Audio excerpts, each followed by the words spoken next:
অনেক কিন্তু মজা আছে। একদিন তো আমরা কার ফল খাইছি, বাবা লাগাইছে বা দাদা লাগাইছে, তাই না? কিন্তু এখন নিজে লাগাবো। আর গাছ কিন্তু লাগানো সওয়াবের কাজ, এটা কি জানো? একটা হাদিস আছে যে তুমি যদি নিশ্চিত হও যে আগামীকাল কিয়ামত, তবুও তোমার একটা গাছ লাগাতে হবে। তোমরা জানো? জানি স্যার, জানি। নিশ্চিত হই যে আগামীকাল কিয়ামত মানে পৃথিবী ধ্বংস হয়ে যাবে, তবুও তোমাকে গাছ লাগাতে বলা হয়েছে। কাজেই এই গাছের তো উপকারিতা শেষ নাই, অনেক উপকার। যেটা গাছ আমাদের অক্সিজেন দেয়, যেটা ছাড়া আমরা বাঁচতে পারবো না। এছাড়া যত খাবার, যত খাদ্য সরবরাহ সব কিন্তু গাছে করে, এটা তোমরা সবাই জানো।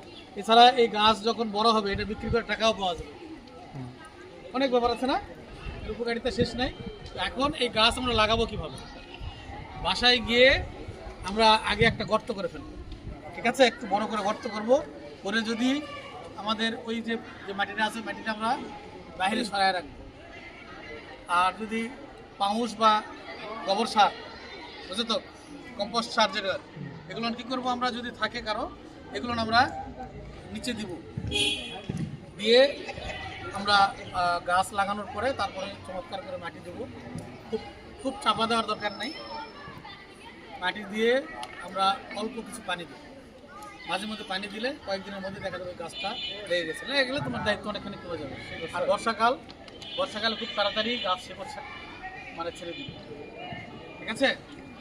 তুমি মাঝে মধ্যে খেয়াল রাখবে গাছটা হচ্ছেটা কি। আর যেহেতু এই কাঁঠাল গাছ অনেক সময় ছাগল টাগলে খেয়ে ফেলে, গরুয়ে খায়, এটাকে আমাদের প্রোটেকশন দেওয়ার জন্য একটু চেষ্টা করতে হবে, নিরাপত্তার জন্য। পারবো না? এখন থেকে যদি তুমি দায়িত্ব নাও, এটা দেখো, তুমি একটা গাছ কিনতে গেলে যাওয়া আসার ঝামেলা, আমরা বিরক্ত হই। মানুষে লাগাবে, তুমি সেটা খাবে। তার চেয়ে অনেক বেশি বেটার যে তুমি নিজে লাগাচ্ছ, লাগানোর পরে সেখান থেকে ফল হবে, তারপরে তোমার গাছ বড় হবে, কাঠ হবে, অক্সিজেন হবে, এর সমস্ত নিজের যে ওনারশিপ, তাই না, মালিকানা, এটা কিন্তু অনেক ভালো লাগার বিষয়।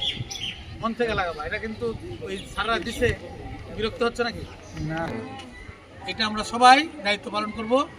দেখো, আমাদের কিন্তু 400 জন স্টুডেন্টের মধ্যে মোটেই আমরা 75 জনকে নির্বাচন করেছি। সবাই এক রকমের গাছ পাবেন, সরকার যেভাবে বলেছে আমরা সেভাবেই গাছগুলো দেবো।